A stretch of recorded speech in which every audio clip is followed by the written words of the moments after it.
寺澤秀子さん、当時18歳。爆心地から約 1.3km 離れた西関温町で被爆しました。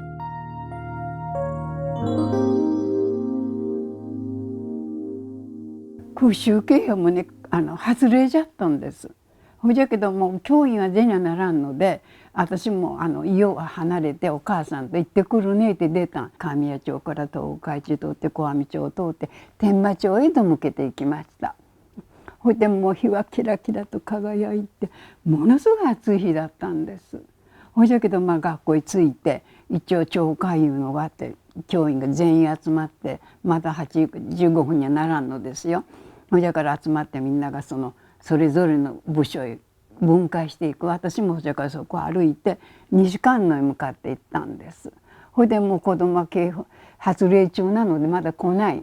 ほいたらねそのうちに解除になったんです。ああ子供がそろそろ来るよって言うて、もう一人先生がおったん、2人行ったから。8月6日書いて私が黒板に書いたのよ、覚えとる。曜日は書いてない。8月目で書いたらそのもう一人の先生がね窓を覗いてね「あんたビーニ族が今日おるんじゃがなんで解除かいね」って言っちゃったんです。その言うた瞬間バラーッともうすっごい音と光みたいなわけから、もうとにかく雷がもう頭落ちた感じ。音はねガチャンいう音じゃったもんですよ。こう渦巻きのような風が来て砂が舞い上がったのを、とにかく砂煙が舞い上がって天井が落ちてガラスが飛んでくる。もうそれ生きた心地じゃないんですが、これで死ぬぐる思いましたね、そこで初めて。いやその勢いでね私は外に飛ばされたんです。今ある日中の道路へ。ほいで道路へ出たらそこからが大変な真っ暗で、もう道行く人はね、私は中におったから服はボロボロじゃった大怪我して血だらけじゃっても、道行く人はね服の下が皮膚が取れるんです。たらーっと皮膚をねこのぐらいまで流してね、目玉も流してね歩きよってんです。お母さんお母さんって。私それを見てもたまげるような感じもないです。どうしたらいいんかどっち行ったらいいんか私は分からない。もう黒い雨はね空からねもうどういうんですかね、夕立が軽いがとにかくだんだん落ちてくるんです。ほいでここらはもう真っ黒けのすすで、もうとにかくここはねここまでじゃなかった。この辺のをびちゃびちゃアスファルトですよ。アスファルトの上は水気ないものすごく乾いとったはずなのに、そこをこう歩くようなアスファルトの裸足でね、この辺ぐらいまであったですね。もう真っ暗、とにかくねすすです。墨をね薄したようなのがねこっからずらーっと落ちてくるんですけど、もうだから今頃黒い雨がどうとか言われる方、その空気がいったんかどうか、降ったのはその範囲じゃと思いますよ。水が落ちたのは墨の墨汁はあんなに黒いのをもう少し薄めた感じですね。でーっと降るんですけど、ザッザザッザじゃないね、こう降るんです。皆ほやから死んだ皮膚を垂らして歩いた子も真っ黒けで死んだんです。死んだかどうか歩きよったんですが真っ黒けになっとったです。ここの背中は赤みでもそこへ水がたらっと垂れる感じでとどまっとらんかったですね。水は下しか。じゃ赤みあったですよ。もう赤みでした。やけどいうより皮がねぶら下がってね皮膚の赤みが出とるんです。自分には分からんのでしょ、歩き落ちちゃったですよ。それでもとにかく皮がねぶれーっとこの衣を着たようにこう身長ぐらい下がるんです。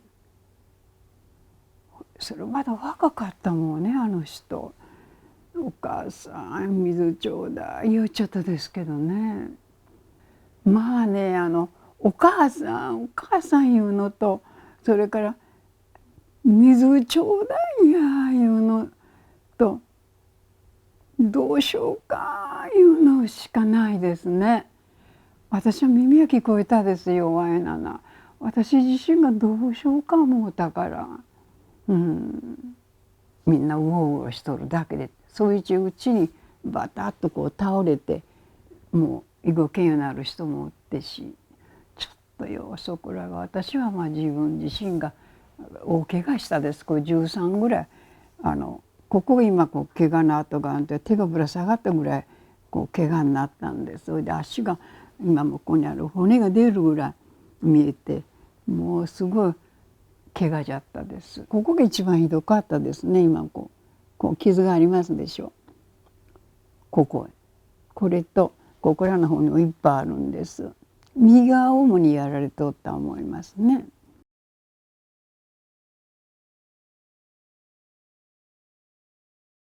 父はね、別にかんでめえのに定心病院行く言うて出たんです。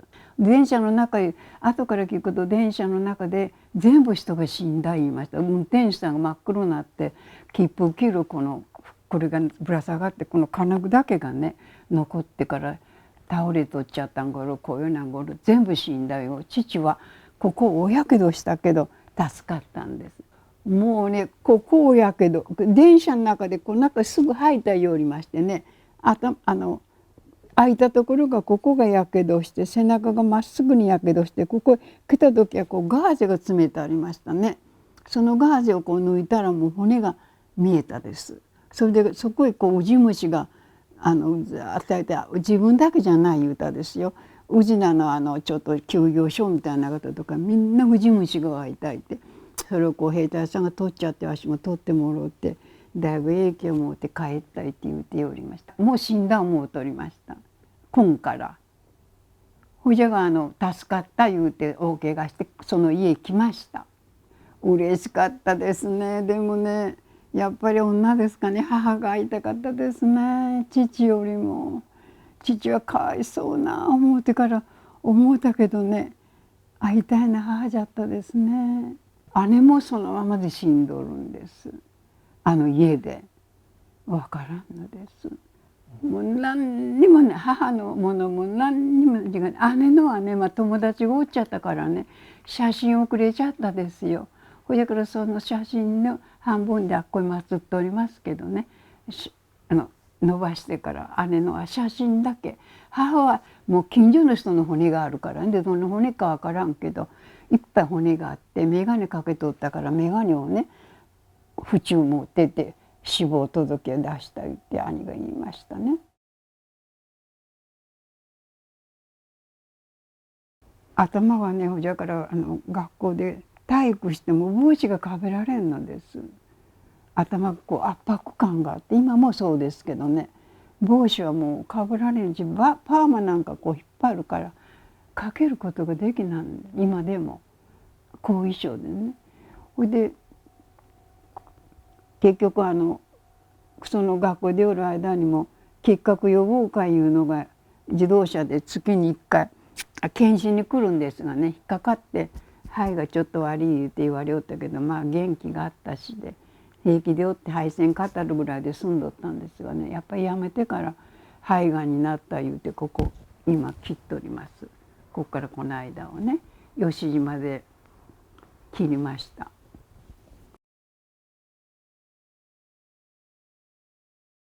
もうね、平和は訪れてこない。平和ボケみたいなのがあったらね、絶対いけん思います。凄まじさをね、しっかり頭に入れてほしいですね。戦争ほど愚かなものはない思いますよ。私も孫にはもう厳しく伝えますが、孫もどう受け止めとるか。ほやからおばあちゃんがこういうな目に遭うたけど、この話をよくしてね、ほやからどういうんですか、やっぱりねちょっと今仕事しとるもね、外人とのね交流を深めております。仕事をしおるからね、いいことじゃ思います。しっかりね日本の良さ伝えて、ほいで日本にもしっかり来てもらって、日本だけが平和じゃいけないから、それは言いますね。周囲が一緒にやらなきゃいけない。自分だけのこと考えずに世界の情勢の周囲をね見てね行動してほしいですね。日本の中でああええわいうようなことじゃ絶対いけん思いますよ。難しいことじゃ思いますよ。ほいじゃけどね、それには一人ずつが関心を持ってほしい。人事じゃ思うてからおったらいけないんですね。関心を持ってどういうんですか、みんな脅威にはしとるが実行はしゃあせんでしょう。みんな怖さは知っとるから。ほいじゃがそれを脅威にしてこうぶら下げとるいうことは私面白くないから、やっぱり核廃絶いうのよう言うてじゃけど、それができたらいい思いますね。